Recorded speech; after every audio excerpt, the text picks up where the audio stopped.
A Bíblia aborda a intervenção divina em assuntos que envolvem o povo de Deus, sendo a história de Ezequias e seus muitos adversários um dos principais exemplos desse fenômeno.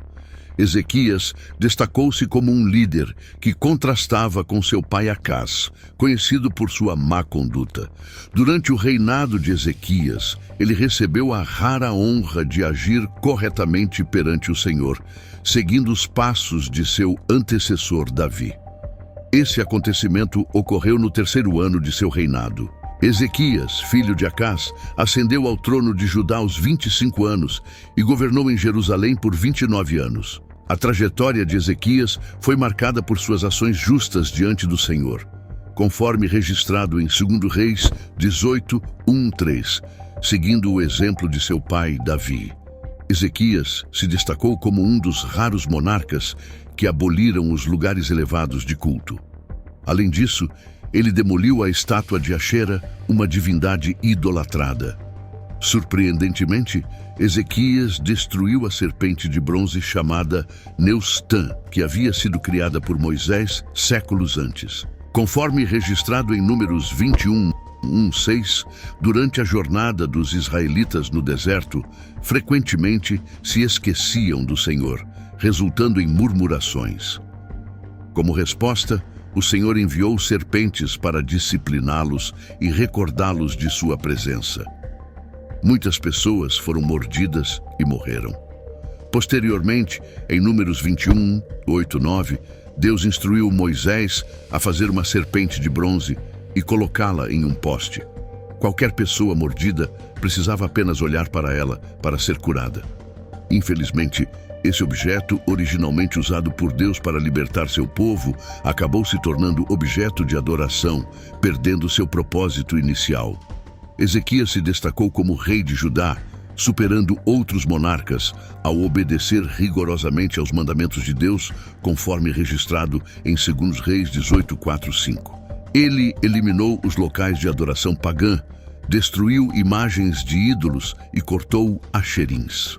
Notavelmente, ele quebrou em pedaços a serpente de bronze feita por Moisés, pois naquela época os israelitas estavam queimando incenso para ela. Ezequias depositou plena confiança no Senhor, o Deus de Israel, de maneira tão inabalável que, após aprender sobre a infidelidade e as ações condenáveis de Israel e dos reis de Judá, ele se destacou como incomparável entre todos os monarcas de Judá, tanto os anteriores quanto os posteriores a ele.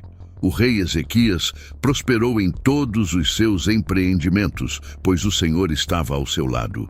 Conforme descrito em 2 Reis 18, 6-16, a presença divina acompanhou Ezequias, proporcionando-lhe sucesso em suas resistências contra o rei da Assíria. Ele não se submeteu a servir ao rei inimigo e obteve vitórias sobre os filisteus, alcançando até mesmo a cidade mais remota de Gaza, desde a torre de vigia isolada até as cidades fortificadas. O rei da Assíria, chamado Senaqueribe, um dos mais poderosos do império, decidiu invadir todo o território próximo a Jerusalém e logo depois Senaqueribe queria invadir a cidade de Ezequias. Essa invasão pode ter sido motivada por razões políticas e estratégicas. Senaqueribe, rei da Assíria, buscava expandir seu império e consolidar seu domínio sobre as regiões vizinhas. Jerusalém era uma cidade importante em termos estratégicos e econômicos, tornando-se um alvo atraente para a expansão territorial assíria. Além disso, Senaqueribe pode ter sido provocado pela recusa anterior de Ezequias em continuar pagando tributos e submissão à Assíria. Quando Ezequias se rebelou, recusando-se a continuar a pagar as exações impostas, isso provavelmente exacerbou as tensões e levou Senaqueribe a considerar Jerusalém como uma ameaça à sua hegemonia regional. Senaqueribe atacou e conquistou todas as cidades fortificadas, exceto Jerusalém. Nesse momento, Ezequias pode ter percebido que subestimou a situação. Ele reconheceu seu erro diante de Senaqueribe e propôs um resgate como forma de evitar que seu povo sofresse o mesmo destino que Israel. O rei Ezequias enfrentou uma enorme demanda de Senaqueribe, rei da Assíria, que mesmo após enviar toda a prata e ouro disponíveis, ameaçou atacar Jerusalém. Deus cercaria os assírios para testar a fé de Ezequias e demonstrar seu poder. Senaqueribe enviou uma delegação e um grande exército, exigindo a rendição da cidade. Os enviados de Ezequias tentaram negociar, mas Senaqueribe os ameaçou e, com grande voz em meio à população, zombou da confiança em Deus. Diante da crise, Ezequias rasgou suas roupas, foi ao templo e buscou orientação de Isaías, o profeta. Isaías assegurou a Ezequias que Deus responderia à blasfêmia assíria e que Jerusalém seria protegida. Enquanto Senaqueribe estava envolvido em batalhas em Líbna, sua atenção foi momentaneamente desviada de Jerusalém, proporcionando um breve alívio. Nesse intervalo, ele enviou novamente mensageiros a Ezequias, alertando-o para não ser enganado por seu Deus, em quem confiava, pensando que Jerusalém não seria entregue ao rei da Assíria. Senaqueribe argumentou que os deuses das nações conquistadas pelos assírios não conseguiram protegê-las. Ao contrário, foram resgatadas pelos assírios. Ele pressionou Ezequias a reconsiderar sua confiança no Senhor. Ezequias levou essa mensagem afrontosa que tinha recebido dos mensageiros do rei Senaqueribe ao templo, espalhou-a diante do Senhor e orou, reconhecendo o poder divino e a confiança em Deus como o único libertador.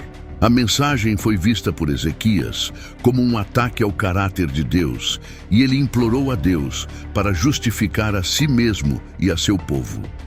Ezequias estava o lembrando de que conceder seu pedido traria grande glória a Deus.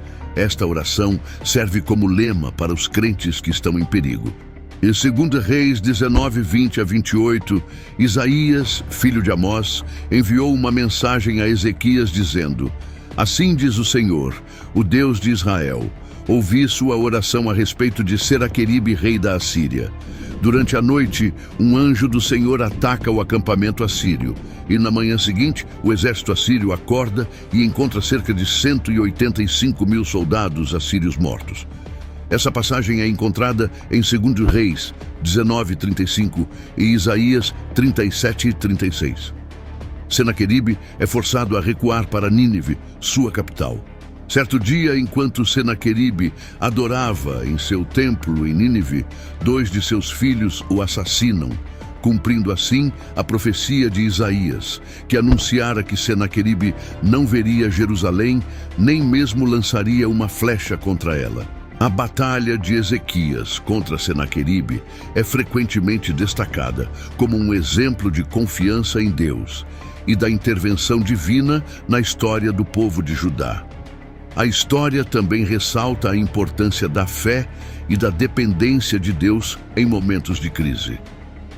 Se vocês gostaram do vídeo, deixem o like, compartilhem com os amigos e comentem abaixo qual personagem bíblico vocês acham mais fascinante. Até a próxima, e que a busca pela verdade continue guiando nossas reflexões.